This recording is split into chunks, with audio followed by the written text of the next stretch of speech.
ಗೋಡಿಬಂಡೆ ತಾಲೂಕಿನ ಜಂಬಿಗೆ ಮರದಹಳ್ಳಿಯಲ್ಲಿ ಬೆಂಗಳೂರಿನ ಜಿಕೆವಿಕೆ ಕೃಷಿ ವಿಶ್ವವಿದ್ಯಾನಿಲಯದ ವಿದ್ಯಾರ್ಥಿಗಳ ಗ್ರಾಮೀಣ ಕೃಷಿ ಕಾರ್ಯಾನುಭವ ಕಾರ್ಯಕ್ರಮದ ಅಂಗವಾಗಿ ಆಯೋಜಿಸಿದ್ದ ಕೃಷಿ ಸಾನ್ನಿಧ್ಯ ಕಾರ್ಯಕ್ರಮದಲ್ಲಿ ಶಾಸಕ ಸುಬ್ಬಾರೆಡ್ಡಿ ಮಾತನಾಡಿ, ಕೃಷಿ ವಿದ್ಯಾರ್ಥಿಗಳು ಅಚ್ಚುಕಟ್ಟಾಗಿ ಕಾರ್ಯಕ್ರಮ ಆಯೋಜಿಸಿದ್ದಾರೆ.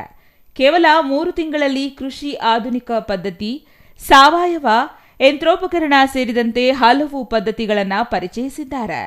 ವಿದ್ಯಾರ್ಥಿಗಳು 3 ತಿಂಗಳುಗಳಲ್ಲಿ ಕೃಷಿ ಚಟುವಟಿಕೆಗಳನ್ನು ಹೇಗೆ ಕೈಗೊಳ್ಳಬೇಕು, ವೈಜ್ಞಾನಿಕ ಕೃಷಿ ಪದ್ಧತಿಯ ಮೂಲಕ ಅಧಿಕ ಇಳುವರಿ ಪಡೆಯುವುದು, ಸಾಂಪ್ರದಾಯಿಕ ಕೃಷಿ ಪದ್ಧತಿ, ಹೈನುಗಾರಿಕೆ ಹೀಗೆ ಎಲ್ಲ ಪದ್ಧತಿಗಳನ್ನು ಸ್ಥಳೀಯ ರೈತರಿಗೆ ಪ್ರಾತ್ಯಕ್ಷಿಕೆ ಮೂಲಕ ತಿಳಿಸಿಕೊಟ್ಟಿದ್ದಾರೆ ಎಂದರು.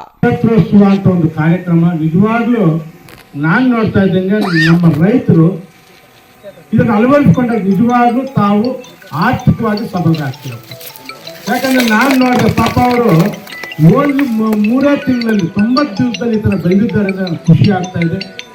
ಇಂಥ ಕಾರ್ಯಕ್ರಮ ನನಗೂ ಇದೆ. ನಾನು ಜಾಸ್ತಿ ಇಂಥ ಪ್ರೋಗ್ರಾಮ್ಸ್ ಹೋಗಿಲ್ಲ. ಇವತ್ತು ಫಸ್ಟ್ ಟೈಮ್ ಈ ಥರ ಫೀಲ್ಡಲ್ಲಿ ಈ ಥರ ಬಂದಿರೋದು. ಇನ್ಮೇಲೆ ನಾನು ಈ ಥರ ಕಾರ್ಯಕ್ರಮ ಮೊದಲೇ ತಿಂತು ನಾನು ಒಂದು ರೈತರು ಮಾತ್ರ ಕಳಿಸಿ ಒಂದು 2-3 ಸಾವಿರ ಜನಕ್ಕೆ ಕಳಿಸಿ ಇದರ ಒಂದು ಒಳ್ಳೆ ಟ್ರೈನಿಂಗ್ ಕೊಡೋಣ. ಒಳ್ಳೆ ಟ್ರೈನಿಂಗ್ ಇದು. ಇನ್ನು ಕಾರಕೂರಪ್ಪ ಮಾತನಾಡಿ, ಕೃಷಿ ವಿದ್ಯಾರ್ಥಿಗಳು ಸುಮಾರು 90 ದಿನಗಳ ಕಾಲ ಗ್ರಾಮದಲ್ಲಿ ಒಳ್ಳೆಯ ಕಾರ್ಯಕ್ರಮಗಳನ್ನು ಮಾಡಿದ್ದಾರೆ. ರೈತರಿಗೆ ಅಗತ್ಯವಾಗಿ ಬೇಕಾದಂತಹ ವಿಚಾರಗಳನ್ನು ತಿಳಿಸಿಕೊಟ್ಟಿದ್ದಾರೆ. ಇದರಿಂದ ರೈತರಿಗೆ ಅನುಕೂಲಕರವಾಗಿದೆ.